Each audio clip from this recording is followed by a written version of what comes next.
신약 성경 27권 중에서 골로새서는 아주 적은 분량의 문서입니다. 4장밖에 되지 않아요. 그래도 그 무게감은 상당합니다. 그 골로새 교회에 이단들의 위협을 이제 좀 막아내고 설명하려고 이 골로새가 기록됐습니다. 좀 딱딱하긴 합니다. 그 골로새 교회에서 활동하던 이단들이 아주 이상한 건 아니에요. 원래 이단은 끝만 다르다고 하니까 그걸 구분하기가 쉽지 않습니다.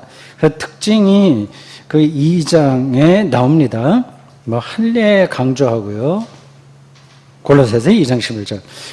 그리고 먹고 마시는 절기 좀 지키자. 뭐 우리나라로 한다면 손 없는 날 지키는 거 대충 그렇습니다. 그리고 특정한 음식 먹지 말자. 뭐 그리고 좀 금욕적인 삶을 살자. 2장 20절에서 23절 뭐 이런 것들입니다. 이런 조건들은 표면적으로 그럴듯하고 나름으로 매력적으로 들려요. 일종의 혼합주의입니다. 근데 이런 비본질적인 것에 기울어지게 되면 여러분들도 신앙생활하면서 경험하는 바이지만 우리 영적 에너지의 총량이 있는 것 같습니다. 그래서 비본질적인 것에 자꾸 힘을 빼게 되면 본질적인 요소가 약화돼요. 그래서 정통교회는 이단들을 경계했습니다. 오늘 우리가 설교 본문을 읽은 대목에 그리스도교 신앙의 본질이 무엇인가가 분명하게 나옵니다. 이걸 붙들라는 거죠. 여기서 좌우로 치우치지 말라는 겁니다. 13절 말씀을 이렇습니다. 제가 공동번역으로 읽겠습니다. 아버지께서는 우리를 흑암의 권세에서 건져내셔 당신의 사랑하시는 아들의 나라로 옮겨주셨습니다. 알듯 말듯하죠. 이 문장의 골자는 아버지께서 우리를 아들의 나라로 옮기셨다입니다. 이게 뭘까요? 아들의 나라라니 뭘까요? 바실레이아 투 휘우라는 헬라어의 번역입니다.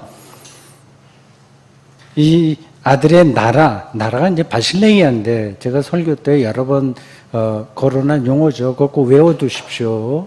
바실레이아. 이 나라는 우리가 비행기를 타고 여행 갈 수 있는 어떤 구체적인 장소를 가리키는 게 아닙니다. 하나님의 나라라고 할 때 바실레아 두 데우라고 할 때 이게 공간이나 영토가 아니라 다스림이라고 이야기했듯이 아들의 나라는 아들의 다스림이에요. 우리가 주어서 영생을 얻는다고 할 때 그 영생도 어떤 우주 공간을 가리키는 게 아닙니다. 우주 어디를 가도 그 천국, 하늘나라는 없습니다. 공간적인 의미가 아니에요. 아들의 나라도 그렇습니다. 성경에는 하나님에 관한 공간적인 표현이 종종 나오기에 우리가 오해합니다. 하늘에 계신 아버지, 하나님이라는 표현은 우리가 아주 익숙하죠. 고대 유대인들은 예루살렘 성전을 하나님이 거주하는 장소로 생각했습니다. 공간적인 의미예요.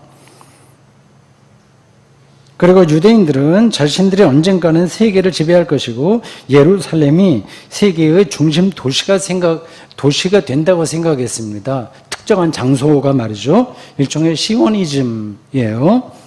이를 실현하려고 그들은 그 지역에서 지금도 그 팔레스타인에서 영토 분쟁을 벌이는 중입니다.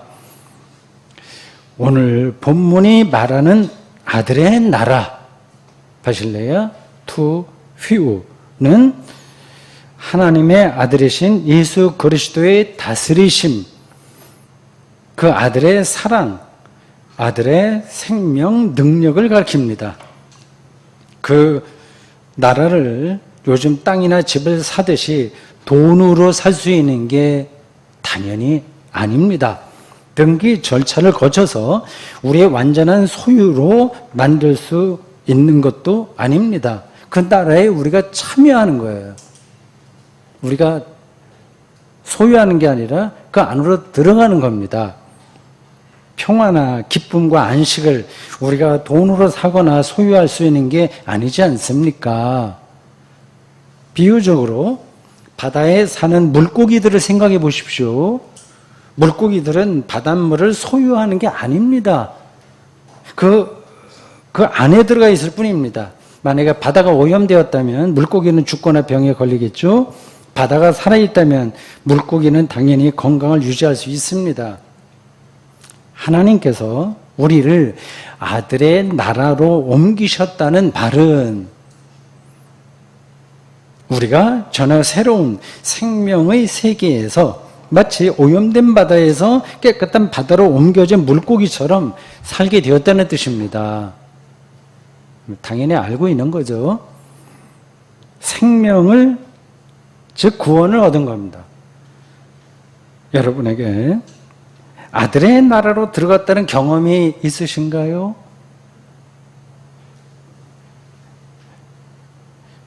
영혼의 자유를 짧게라도 경험한 순간이 있으신가요? 아들의 나라와 대립적인 개념은 종의 나라입니다.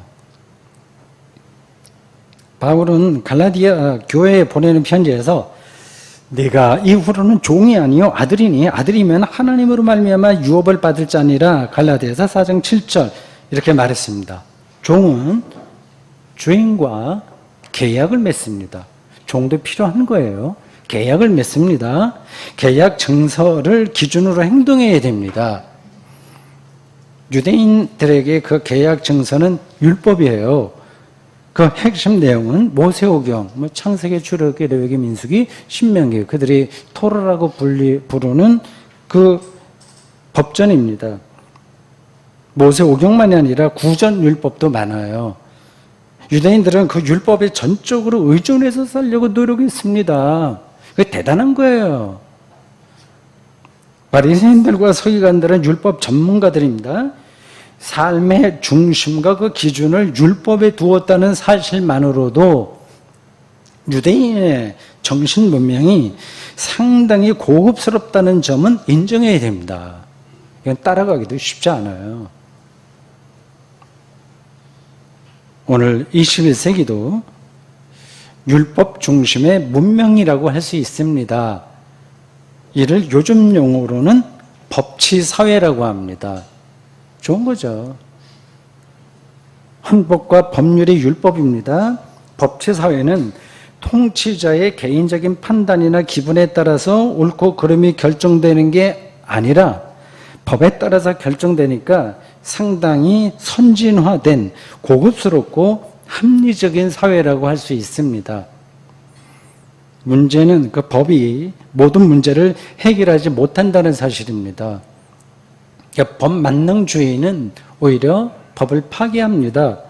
법이 인간 사이에서 벌어지는 모든 상황을 담아내지 못합니다. 언어와 문자가 늘 제한적입니다.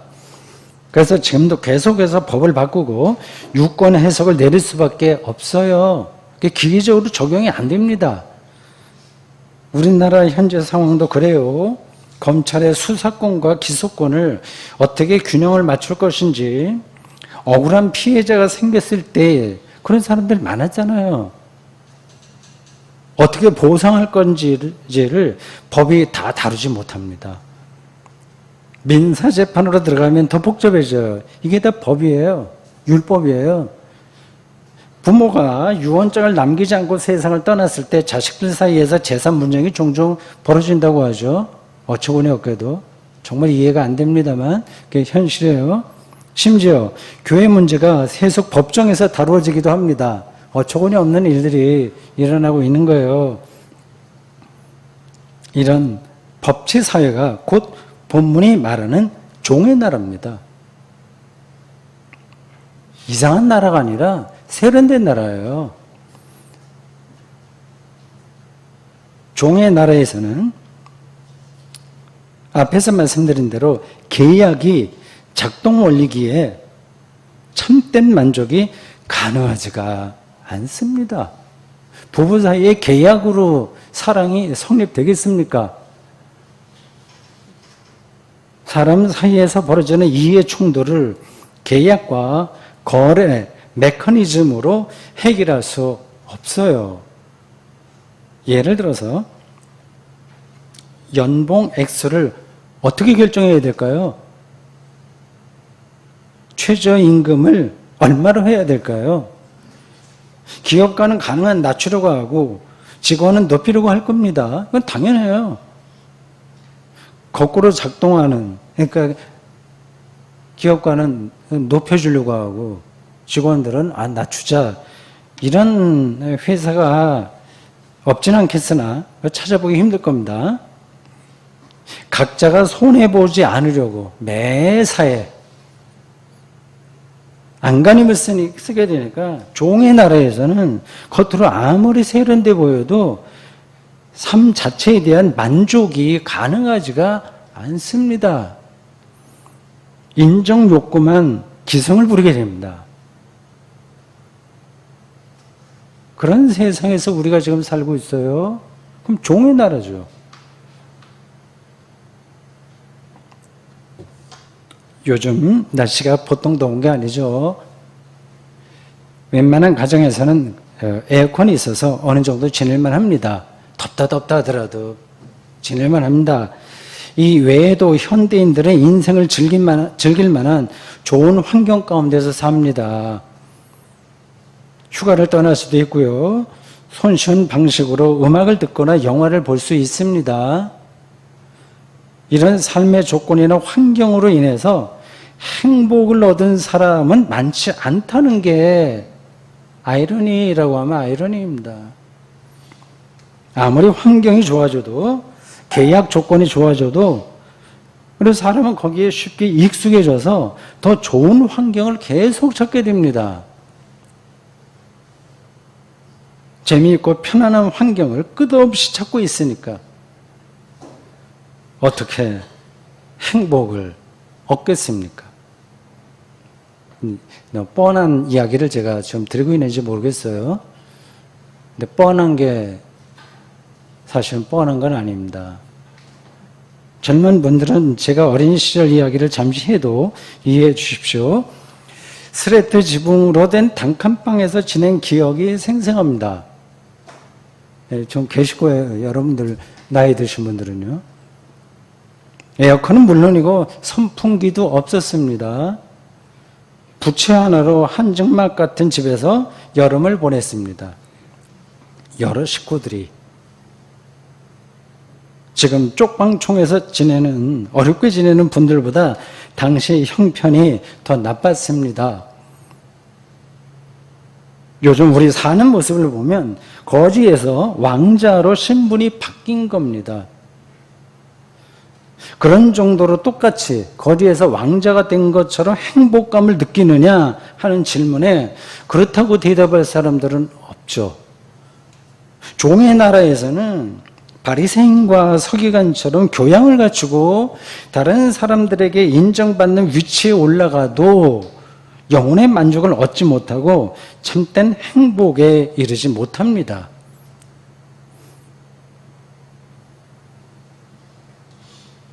아들의 나라는 종의 나라와 달라요.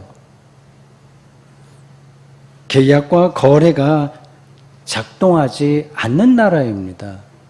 그게 무의미한 나라예요. 온갖 인간적인 정략과 권모 실수가 무의미해지는 나라입니다. 의무감의 지배를 받는 게 아니라 영혼의 자유로 삽니다. 종은 주인에게 허락을 받아야 되지만 아들은 허락받을 필요가 없어요. 이미 허락된 존재이기 때문입니다. 종은 주인에게 평가를 받으나 1년 지난 다음에 아들은 평가받지 않습니다. 이미 아들로 인정받았기 때문입니다. 고대 유대인들은 먹어야 할 음식과 부정한 음식을 가려냈어요. 그러나 초기 그리스도인들은 이 먹는 문제에서도 자유로워졌습니다. 묻지 말고 그냥 먹어라. 시장에 가서 고기 먹어도 된다. 자유로워졌습니다. 안식일 문제에도 마찬가지입니다. 안식일에는 그 어떤 노동도 허락되지 않았어요. 이게 최소한의 인간다운 삶을 유지하기 위한 제도입니다. 법이에요. 거래예요. 지금으로 바꾸면 주간 노동시간을 강제하는 법입니다. 현재 우리나라 주간 노동시간이 얼마인지 제가 정확하게 모르겠는데 한 50시간쯤 되나요? 하여튼 그런 법들입니다. 그런 식으로라도 강제하지 않으면 인간은 노동의 노예가 됩니다. 문제는 안식일법이 도구마로 작동되었다는 사실입니다. 예수가 장애인을 고친 날에 안식일이었다고 해서 예수가 고발당했어요. 아들의 나라에서는 그런 일이 벌어질 수가 없습니다. 법이 아니라 사랑이 지배하니까, 계약이 아니라 생명이 지배하니까 그렇습니다. 이 문제는 삶에 대한 태도와 직결됩니다. 이게 뭐 골치 아픈 신학적인 문제가 아니에요.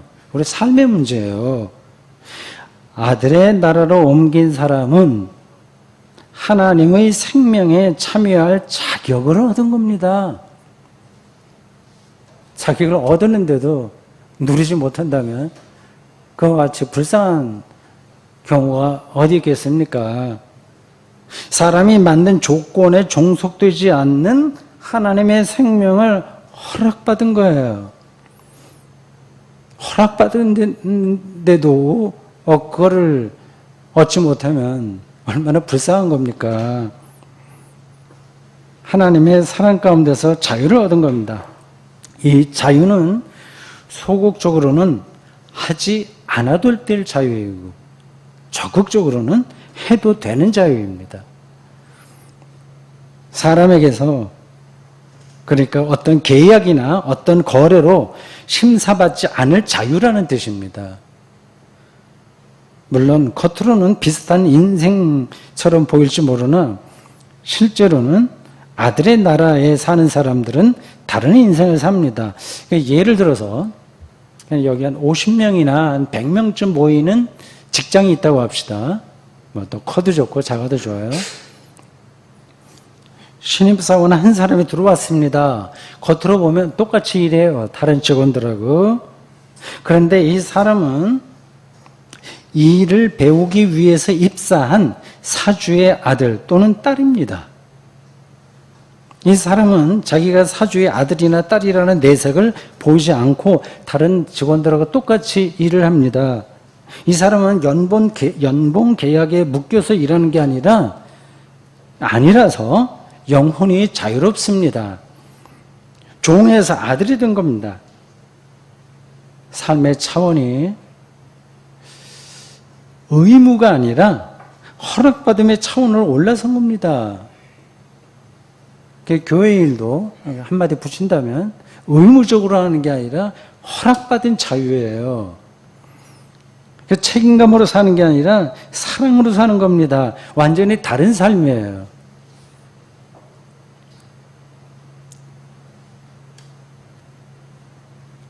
그래서 오늘 본문은 하나님께서 우리를 흑암의 권세에서 건져내셨다고 말했습니다. 참 성경이 놀랍죠.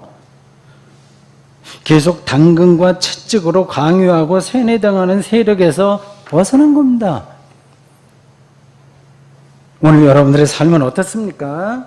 흑암의 권세에서 놓인 삶을 거기에 놓여 있는 삶, 그러니까 흑암의 권세에 있는 거, 이건 뭐 현실이니까 어쩔 수 없다. 그렇게 생각할 분들이 있을 겁니다. 우리는 어릴 때부터 세상에서 그런 방식의 삶만 배웠습니다. 종의 방식으로 사는 삶만 배운 거예요. 누가 점수 높지? 누가 좋은 대학교 갔지? 연봉 얼마나 받지?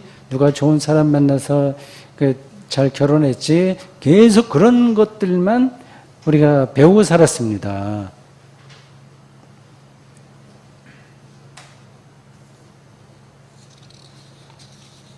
우리 그리스도인의 삶은 이런 점에서 개량이나 개혁 조금 낮게 되는 거, 그게 아니라 혁명에 가깝습니다.